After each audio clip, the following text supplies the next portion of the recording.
escola do mundo, onde eu posso ensinar e aprender. A palavra da sabedoria é a nossa EBD.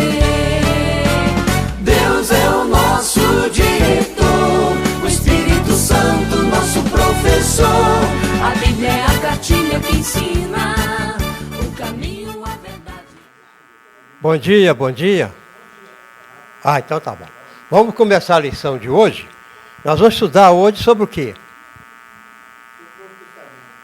A introdução do Novo Testamento, né? Nós tivemos as aulas, principalmente do Carlinho, professor Carlinho, contando a história do mundo até chegar esse período que é a introdução do Novo Testamento. Se existe um Novo Testamento, é porque, se ele é chamado novo, é porque tem um velho. Né? Então, o Novo Testamento é tudo que aconteceu, as previsões, tudo que foi mandado por Deus no Velho Testamento estão se cumprindo no Novo Testamento, certo? Era, como diz o Carlinhos, na plenitude do tempo, não dos tempos, mas na plenitude do tempo veio o nosso Salvador. Então, nós vamos estudar, e eu tenho até uma dúvida que eu queria perguntar para vocês, é o seguinte: o Novo Testamento começou com o nascimento de Jesus ou com o batismo de Jesus? O que vocês acham? No nascimento, né? Tudo acontecendo calado. O Novo Testamento só foi escrito 400, 500 anos depois de Jesus. Eles ensinavam os acontecimentos, todos que Jesus deixou, as lições, e os ensinos, eles pegavam do Velho Testamento e mostravam para o pessoal que Jesus é aquela pessoa que estava apresentada no Velho Testamento. Estava se cumprindo a palavra de Deus. Na verdade, a unificação de tudo 4 séculos depois, mas ele foi escrito ao longo dos 50, 60, 70 anos depois de Jesus, né? Foram escritos. Não, de acordo com a revista. Então, a coisa aconteceu o seguinte: a Regina nos ensinou, na lição que ela mostrou sobre Malaquias. Foi o último profeta, antes de Jesus Cristo, até chegar o Novo Testamento. Então, Malaquias contou a situação que estava o país. Imagina o judeu comandando o templo. Ele não gosta de dinheiro, né? O judeu não gosta. Então, o que acontecia? Eles que criaram o câmbio. A moeda usada no templo era uma moeda, eles colocaram ela oficial. Os judeus prosélitos, aqueles que se convertiam ao judaísmo, iam fazer o sacrifício. Então, chegava lá, não é que o cara que tinha um grande pecado punha a mão no boi, que era mostrar que estava sendo salvo muito pecado. É de acordo com a lei de Moisés. Alguém que levava um cordeirinho e, quando Jesus nasceu, eles foram ao templo, também no ritual de Moisés, levaram 2 rolinhas. Uma foi sacrificada e outra solta. Então, aqueles que eram pobres podiam dar um animal menor ali. Então, o que o judeu fez? Criou-se a casa de câmbio. O cara não podia vir da Síria com o dinheiro dele e comprar um cordeiro. Ele tinha que passar na casa de câmbio, trocar o dinheiro dele pelo o judeu, o dinheiro lá do Israel, para comprar os animais para o sacrifício. E aí, quando nós estudamos lá o livro de Malaquias, que foi muito bem ensinado para a Regina, a corrupção estava grande. Estava até parecendo com um lugar que a gente conhece. Então, o que acontece? Eles vendiam animais cegos. Aí Chegava lá, ele comprava, o judeu falava, não, ô primo, leva esse que ele não precisa de enxergar, ele vai ser morto mesmo, né? Então põe ele lá. Aí vendia a ovelha cega. E Deus está vendo lá, no livro de Malaquias, Deus falou com o povo assim, gente, é preferível vocês fecharem a porta do templo, que vocês vão pecar menos. Deixa fechado lá, deixa fechado. Porque eles vendiam os animais com defeito, desrespeitando a Deus. Depois que aconteceu tudo aquilo, Deus ficou calado quanto a profeta. Deus colocou 400 anos sem mandar um profeta para Israel. Imagina que o povo já estava naquela situação, e 400 anos sem uma orientação de Deus. Ele estava fazendo uma outra obra muito grande, porque Deus não tem tempo. 1000 anos para Deus é um dia a mesma coisa, ele não tem limite. Mas para o homem, ficou 400 anos sem nenhum profeta aparecer em Israel. Então, a situação ficou... E quem mandava na época em Israel? Era o grego, com a influência dele, das ideias, dos costumes. Os romanos, no domínio e tirando dinheiro do povo. Tinha até os chamados publicanos. Era funcionário público, que cobrava os impostos para Roma. Então, tem até um profeta, um dos apóstolos que era publicano. Né? Mas quando chegar mais na frente, vocês vão conhecer, quando for ler o livro de Mateus, aí você vai ter o cuidado assim. Agora eu só estou falando nessas pessoas que formaram esse grupo. Então, 400 anos, todas as ideias, costumes, crendices foram criados nesse período muito forte. Uma das coisas que mais aconteceu é o seguinte, quando Jesus foi atravessar o mar da Galileia, indo para o outro lado, o que aconteceu? Ele falou com eles assim, entra no barco e vá, depois eu vou atrás. Aí eles retrocaram que não deveria ir, que tinha que esperar. Jesus, não, você vai que eu vou encontrar com vocês. E Jesus saiu para eles terem uma experiência própria. Chegou no mar, o mar ficou furioso. E eles lá dentro, e eram pescadores, eram homens que lidavam com essa dificuldade do mar, controle do barco. Aí eles ficaram lá apavorados. Jesus foi até eles andando sobre as águas. Aí o que eles falaram que aconteceu? Um fantasma, porque já tinha a crença que quando aparecia um fantasma, estava todo mundo morto. Era um sinal de morte. É igual, não pode passar debaixo da escada que vai dar atraso de vida. Uma escada vai atrapalhar a sua vida. E eu passo debaixo da escada, mas eu passo debaixo da laje, porque se cair um martelo lá, eu não tenho nem cabelo para proteger. Se cair um prego, alguma coisa, não que a escada vai me fazer isso aí. Se um gato preto passar na sua frente, coitado do gato. Então, são misticismos, são coisas que eles vão criando em cima da gente. E nesses 400 anos que ficou faltando um profeta, uma orientação direta, o que aconteceu com ele? Uma das coisas que aconteceu na época de Cristo, e que Cristo estava consertando, foi que eles acreditavam o seguinte, o cara morria, a Bíblia está dizendo, quando o cara morre, é enterrado, o corpo vai para a terra, que é o pó da terra, e o espírito vai a Deus, que o deu. Mas os judeus já acreditavam o contrário. Enterrava o caboclo, o espírito ficava 3 dias ali. Será que ele estava esperando voltar para o corpo? O negócio já estava fedendo lá e queria voltar assim mesmo.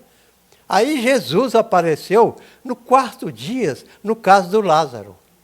Não é porque Jesus podia ter ido lá no 1º dia, ressuscitado, mas ele quis cortar esse misticismo, que em 3 dias a alma estava ali, quer dizer, a alma tinha, no 4º dia a alma já tinha ido embora. Aí Jesus chegou lá e ressuscitou Lázaro para mostrar que ele tinha o controle de chamar no primeiro dia, no segundo, no terceiro, no quarto e no quinto dia. Ele é dono de tudo, ele pode fazer o que ele quiser. Então, ele chegou no quarto dia por causa disso, para mostrar que o Espírito não estava mais ali. Já tinha ido para Deus. Como ele é Deus, ele trouxe de volta e o Lázaro ressuscitou. Então, são coisas pequenas que Deus foi consertando por intermédio dos apóstolos. Mas isso vocês vão estudar mais à frente. Eu estou só contando umas pinceladas, porque assim, não tem jeito de você falar uma coisa sem falar outra, né? Igual eu estou falando do Carlinhos, mais da Regina, que nos passaram essa ideia do que estava acontecendo. E eu estou continuando aqui a introdução do Novo Testamento. Então, o Velho Testamento, nós sabemos que são 30 e poucos livros, que a Jolinéia vai jogar ali, a quantidade de livros, por quê? 39, né? Aqui, ó, que bonito, que é a biblioteca, que a Bíblia quer dizer biblioteca, né? Aí, do Velho Testamento, com todos eles, o Gênesis, Êxodo, tudo isso aí, cantando que é Pentateuco, que é o livro de Moisés, os históricos, os poéticos, os profetas maiores e os profetas menores. Então, no judaísmo, eles falam assim, a gente vê muito lá, assim, os apóstolos eram incultos. Quer dizer, inculto é analfabeto, mas não. Eles estudavam até os 13 anos o Pentateuco. Tanto é que Jesus foi levado ao templo para ser arguído pelos doutores da lei.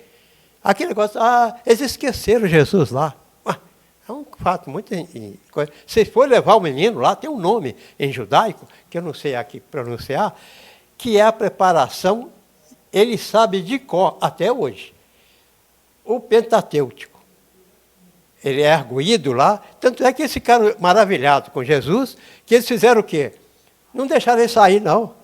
Ele era o dono de toda a profecia. Ele foi falando, não, você está entendendo errado, Jeremias. É isso, assim, assim, assim. Eles não queriam deixar Jesus sair, não. Uma criança de 12 anos. Aí que ele falou, não, você não sabe, que você deixou meu pai e a mãe preocupados. Você não sabe que eu estava na casa de Deus? Na minha casa. Ele estava cumprindo as coisas ali, né? Então, quando chegava depois de 12 anos, eles estudavam os livros históricos e o poético. Quando ia fazer como se fosse um segundo grau, eles tinham que saber sobre os profetas maiores e os profetas menores. Aí ele estava formado no segundo grau. Aí, para ele ser um rabino, ele já tinha todo o conhecimento, mas ele tinha que esperar um rabino o convidar para ser aluno. Porque naquela época não tinha aquela escola rabínica. Então, o que acontecia? Um rabino, pelas vestes dele, sabia que ele era rabino. Eu usava aqui talite, aquelas coisas. Então, dentro do que Deus tinha mandado, ele era culto. Ele tinha conhecimento da palavra de Deus. Tanto é que nós vimos lá, quando Jesus foi chamar cada apóstolo, ele chegava lá, chamou Mateus, que estava na coletoria, cobrando os impostos. Ele não podia nem sair dali, né? O dinheiro, né? O judeu já não queria pagar imposto. E sem o fiscal lá, aí queria passar rapidinho. Aí ele chegava e falou assim, vem, me acompanhe. Por que você acha que Mateus acompanhou? Porque Mateus queria ser rabino. Tinha estudado isso todo. Esperava um rabino convidar. Quando ele olhou e viu o rabino convidando, ele foi. E era Jesus. Naquele tempo, as pessoas para estudar, era assim, professor, para conversar com os alunos, ele tinha que ter o quê? Era 12, 13, 14 pessoas. Porque ele não conseguia falar mais do que isso. Né? Ele vê Paulo falando, não tinha microfone, né? Igual esse aqui, não tinha nada. Aí nem o pessoal reunido para explicar, eles tinham que ter essa coisa. E eles acompanhavam o profeta, o rabino, porque eles se sentiam honrados da poeira do professor sobre eles. Então o negócio era muito forte. Então, falou que Paulo desligou? Tá ligado. Aí, tá ligado? Você tem que estar ligado aí. Então, o que é... É bom chegar aqui mas aqui é do pastor. Aí o que acontece? Cada vez que ele chamava o cara, mas ele era da Galileia, mas não tem coisa boa que veio da Galileia. Mas o cara falava assim, Jesus tinha que falar, eu vi que você estava debaixo da árvore lá. Ele, opa, então esse é o Messias. Obrigado, hein?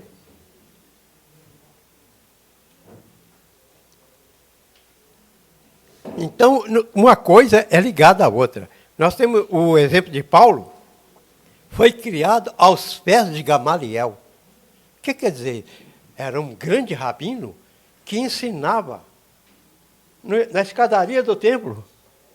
Aí ele ficava aos pés de Gamaliel, ali, ó, estudando, aprendendo tudo o que ele tinha que ensinar para eles. Então, a escola era assim. Então, os 12 apóstolos porque Jesus escolheu essas pessoas para o acompanhar e para dar seguimento aos ensinamentos dele.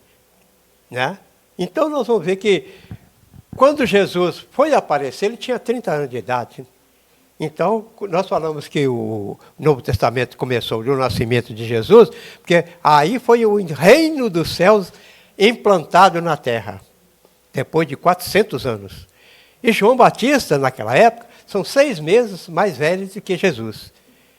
Tudo é parente, não é aquele negócio de falar assim, você colocou as parentelas todas na coisa. Mas não é isso, não. Deus coloca cada um no seu lugar, na hora que ele acha certo, como ele quer fazer. Ele usa todo mundo. Se você não tem capacidade, ele capacita. Então você não precisa de preocupar, não. Que se Deus te chamou, vai. Pior é você recusar, que aí você vai sofrer.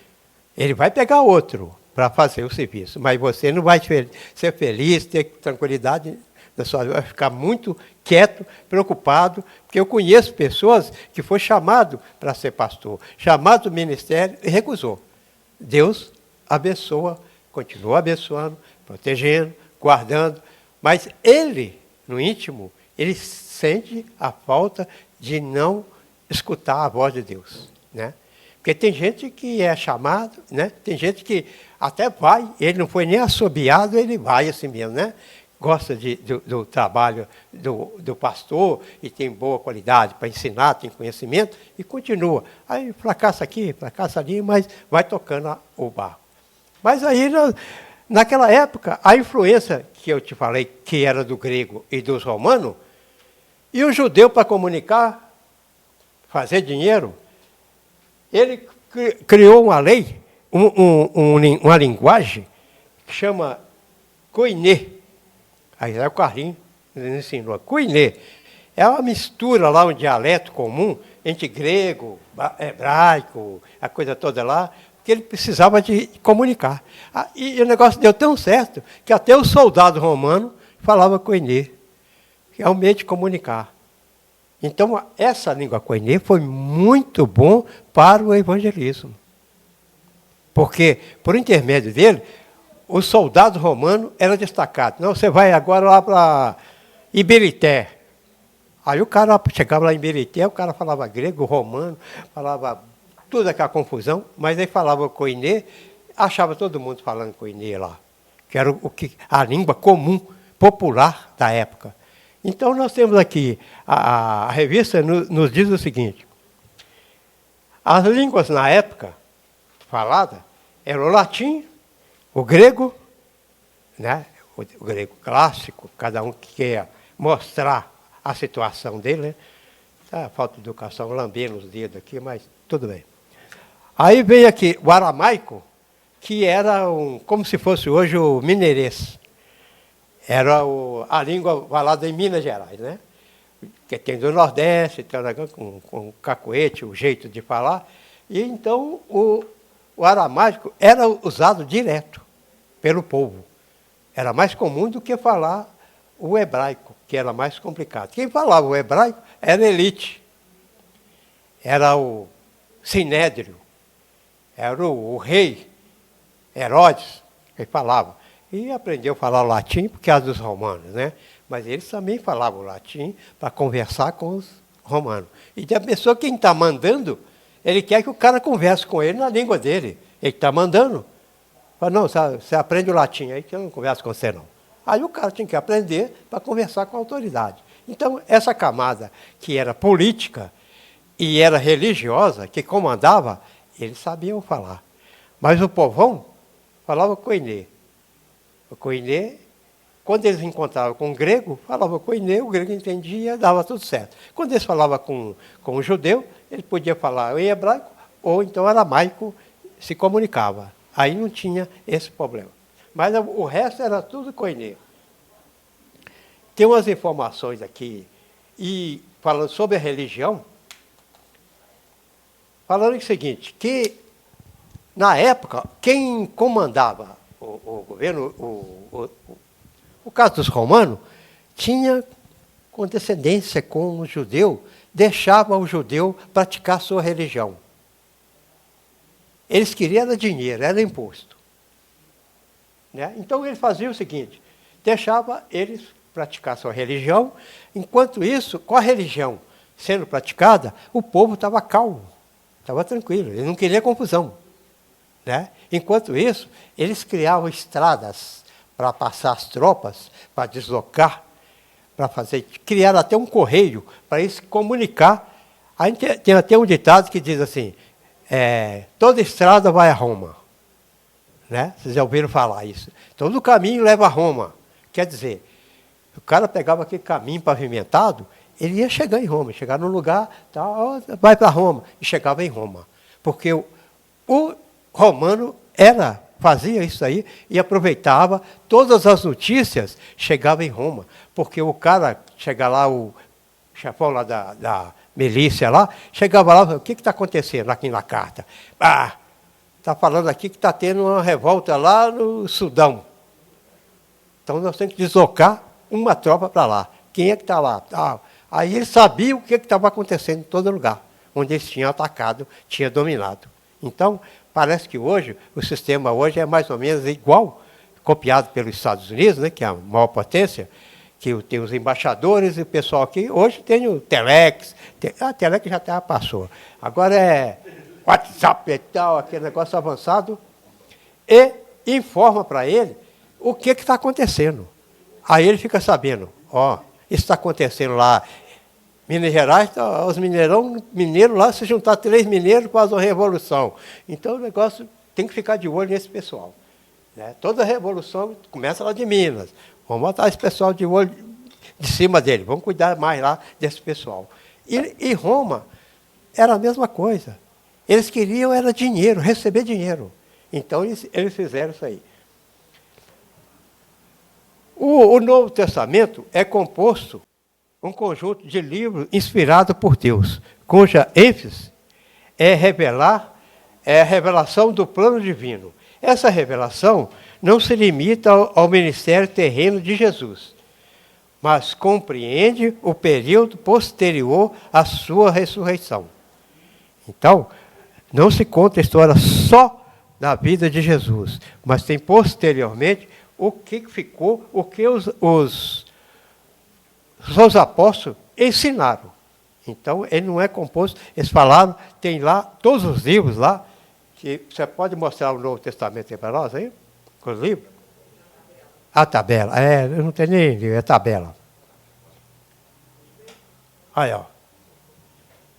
Tem os evangelhos sinóticos, que é Mateus, Marcos, Lucas. Você sabe o que é sinótico? Alguém aí sabe? É a mesma visão, o mesmo... Isso mesmo. Eles participaram, se informaram e falam do jeito dele a mesma coisa, do ponto de vista de cada um.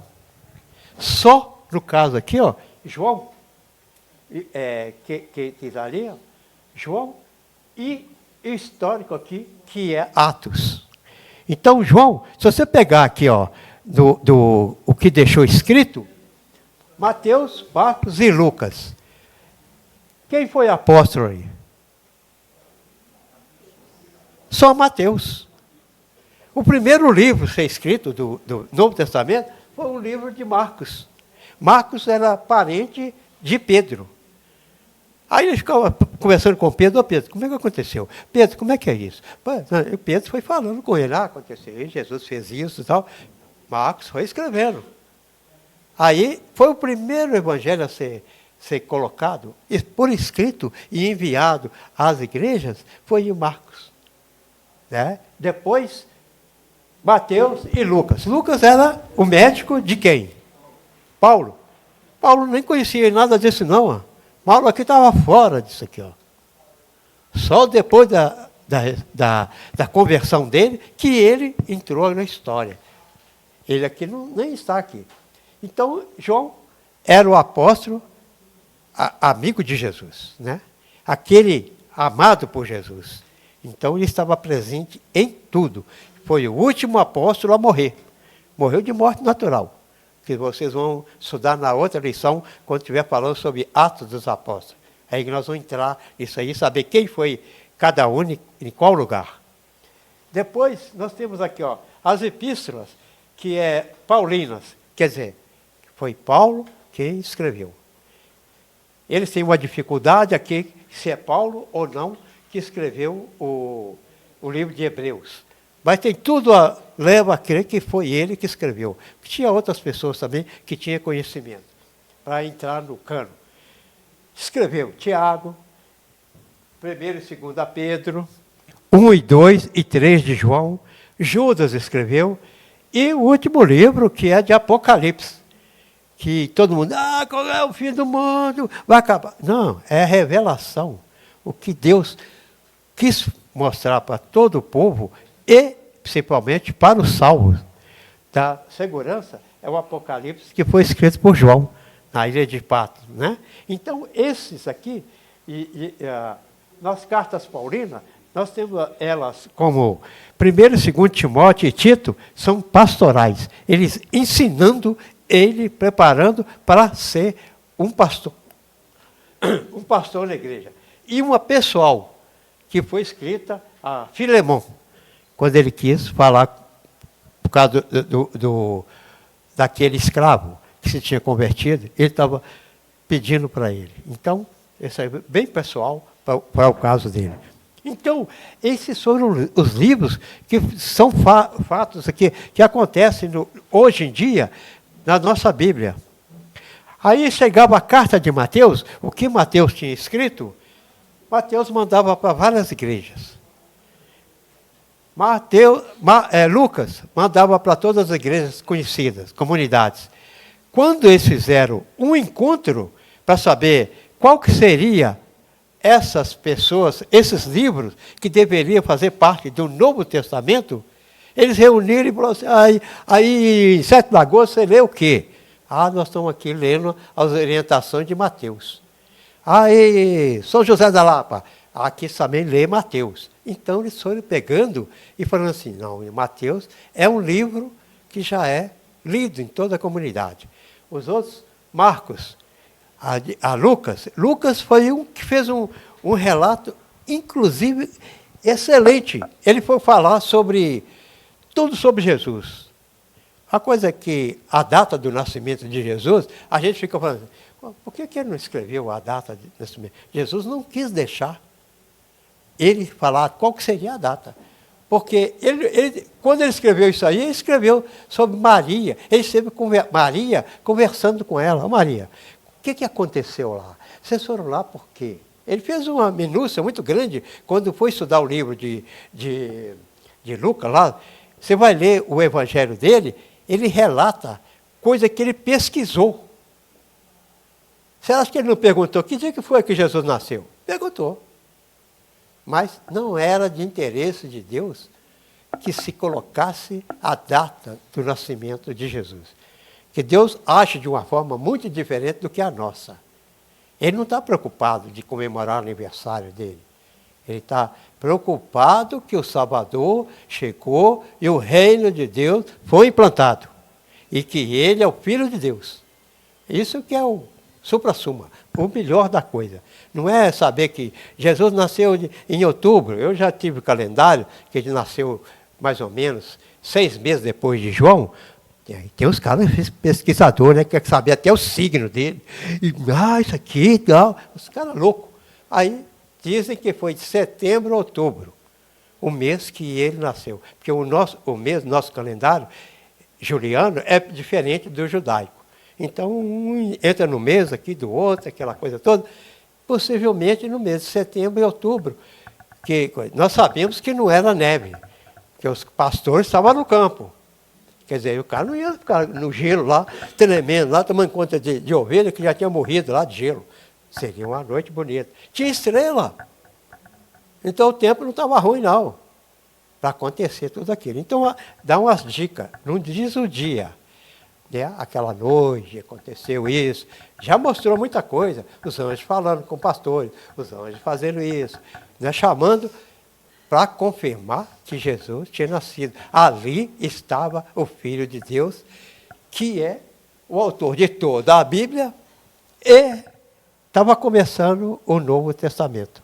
O que nós vemos na introdução do Novo Testamento, que são esses livros aqui, que hoje nós lemos mais esses aqui, porque nós estamos cumprindo o Velho Testamento. As coisas que foi mostrado no Velho Testamento estão se cumprindo em Jesus.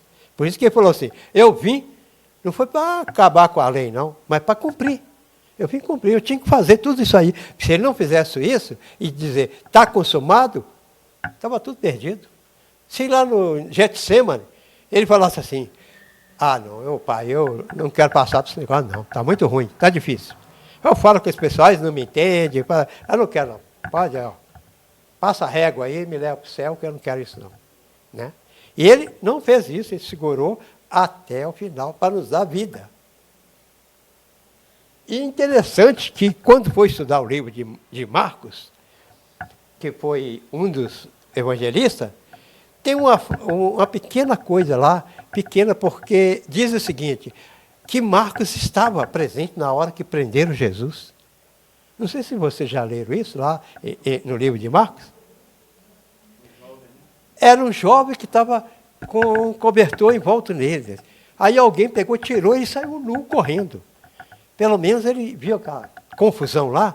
Só Marcos fala disso. Quer dizer, ele estava mostrando indiretamente que ele estava quando prenderam Jesus. Mesmo ele sendo um cara que viu Jesus, ele não era um apóstolo. Apóstolo era todo aquele que Jesus convidou e o trouxe para conviver com ele, viver com ele. O único apóstolo que não aconteceu isso foi o apóstolo Paulo, que teve uma chamada especial depois que ele se converteu. E tem uma passagem na Bíblia, que eu não consegui pegar aqui, que ele ficou 3 anos no deserto da Arábia aprendendo com Jesus. O que é que Jesus queria para Paulo? Que era uma pessoa que tinha uma cultura muito avançada e ia servir para ele junto aos gentios. Porque Deus não faz a coisa errada, Ele só faz a coisa certa. Né? Hoje você pega a Bíblia pronta, o Velho e o Novo Testamento, o que você faz? É moleza, você lê tudo aquilo, já está tudo prontinho ali, né? Tudo que aconteceu, você fala, é fácil. Mas quando você está vivendo ali, você não sabe a história que está acontecendo. Né? Então ele estava vivendo aquela presença de Jesus e anotando os acontecimentos, porque Jesus já estava, o Espírito Santo, fazendo com que eles trabalhassem aquilo, porque ele seria o porta-voz, porque nossa memória já é curta. Se não tivesse isso escrito, a gente não ia colocar isso aqui e falar e contar essas histórias. Tudo isso que a gente conta é porque leu na Bíblia. Não é porque a gente sabia quem é que falou com ele. Não, eu li aqui, ó. Se vocês lerem também, vão ter esse mesmo conhecimento. Então, tanto essas cartas de Paulo, como a contar sobre a vida de Jesus, que foi ali até Atos, né? Ele está contando o que foi Jesus, o que ele fez, contou tudo. E aqui, depois que Paulo começa a visitar aqueles lugares do ID, que ele participava com ele, o que acontece? Ia mostrar, ele voltava e falava assim, não, tem que escrever carta para ele, porque eles estão passando problema lá. alguém mandava um comunicado. Paulo, aqui está uma situação assim, ó. O pessoal está brigando aqui na igreja, um falou que é de Paulo, outro falou que é de Apolo, outro falou que é de Pedro, tem outro que falou que é de Jesus, só não falou que é de Maria. Mas, pelo menos está escrito lá, não falou. Aí o que ele fez? Escreveu carta para eles, dizendo, não, gente, Paulo planta, Apolo rega, Pedro ajuda a limpar a planta, mas quem é tudo isso aí é Deus e Jesus Cristo. Então não tem ninguém de Pedro e Paulo, é tudo de Jesus Cristo. Então essa orientação que o Espírito de Deus trabalhou com Paulo é que fez ele escrever essas cartas. Tanto ele faz essas cartas pastorais para aqueles que ele já estava ficando velho, ele tinha que colocar gente substituindo ele lá. Aí ele fez Timóteo, ir para Filemon e vou escrever as cartas que chegaram aos nossos dias, que serve de parâmetro para nós hoje. O pastor que está dirigindo a igreja, lê essas cartas desses homens. Tito, né? E Timóteo, todo isso aquilo ali, você vai ver a orientação de Paulo para ele, sob a orientação do Espírito Santo. Então, o Novo Testamento foi criado dessa forma e escrito, porque a nossa memória, o nosso modo de viver, se não tiver escrito, você não lê, você esquece a coisa. Né? Por isso que o Velho Testamento tinha aquele monte de livros lá, é para o pessoal ler aquilo e estudar, e saber, e nos deixar o que aconteceu lá, o que aconteceu com Moisés. Né? Coisa interessante, por exemplo, na época de Moisés, entraram no deserto, Moisés foi criado com quem? Faraó. Então ele sabia fazer aqueles rabiscos lá do Faraó, e tirar fotografia e fazer tudo, parece que eles faziam tudo de lado, né? Parece que o negócio deles era perfil. Assim, ó, não desenhava de frente. Então o que acontece? Quando Moisés escreveu o Pentateuco, ele tinha que escrever em egípcio. Mas o que Deus, na sabedoria dele, o que fez? Existia uma língua e uma escrita já no meio do judeu, lá no Egito, que falava e se escrevia. O que aconteceu? Quando eles foram para lá, eles escreveram daquele jeito. Porque a escrita egípcia só foi descoberta, identificada pelaquela pedra de Roseta, pelo francês, em 1800 não sei quanto. Então a Bíblia não tinha tido conhecimento nenhum, que foi Moisés que escreveu. Se ele escrevesse em egípcio, só agora que ia ser aberta, reconhecida, mas não, aquela língua que falava o judeu, quando Deus tirou ele do Egito, já deu a língua, já deu a escrita. Deus é perfeito, ele faz a coisa perfeita. Depois que a gente vê isso, é que você vê que Deus, como ele não está deixando o pessoal solto, ele está sempre. Jesus foi para o céu, ele falou assim, eu vou mandar o Consolador, que vai ajudar, vai estar no seu coração, que é o Espírito Santo, tem sabedoria, tem conhecimento, vai te mostrar o que é que você tem que ser. É santificação que precisa com o Espírito Santo de Deus. Né? São coisas que a gente tem que ler e guardar no coração, para que a gente faça o seguinte, você é salvo, você aceitou Jesus como Salvador, mas você tem que viver uma vida santa para Deus. O que é vida santa? Separada para Deus, santificada. Né? Você não vai ser perfeito. Quando na ressurreição é que você vai ser perfeito, um corpo incorruptível. Mas enquanto isso, aqui você vai pecar mesmo. Então tem o povo, hoje, tem o pecador salvo e o pecador não salvo. Mas todo mundo é pecador. E a gente tem que, por isso que ele ensina lá, no Novo Testamento, que a gente tem que fazer o seguinte, chegar em casa à noite, colocar, antes de dormir, lembrar do que foi feito no dia, pedir perdão dos pecados, cada dia, para que Deus, Jesus Cristo, perdoe o nosso pecado, que amanhã a gente já vai fazer outro. Senão, você vai ter que fazer a oração assim, perdoa os nossos pecados, que é tanto que nem ele não está sabendo mais. Né? Mas quando você... A multidão de pecado. Porque se olhar para trás assim, até cai duro de tanto pecado, né? Porque a gente peca, qualquer coisinha está pecando. Então a gente não tem nem noção. A gente pede o Espírito Santo para nos avivar a nossa mente. O que foi que nós fizemos contra ele? Me perdoa por causa disso. Eu fiz aí inconsciente, falou palavrão, falou um negócio. Então, isso é o ser humano. Né? Então, o Novo e o Velho Testamento foi para deixar escrito como procedimento nosso. Porque nós pegamos o misticismo quando tivemos 4 séculos sem o profeta, como o povo degenerou. Né? Hoje você vê aquelas igrejas, tem uma igreja lá perto de casa, que diz assim, igreja evangélica, Deus atende com fogo. Quase ninguém vai lá, ué. Todo mundo fica com medo. Se Deus for atender com fogo, vai me queimar lá, não é não? O cara, ele não tem noção de que Deus é poder, né?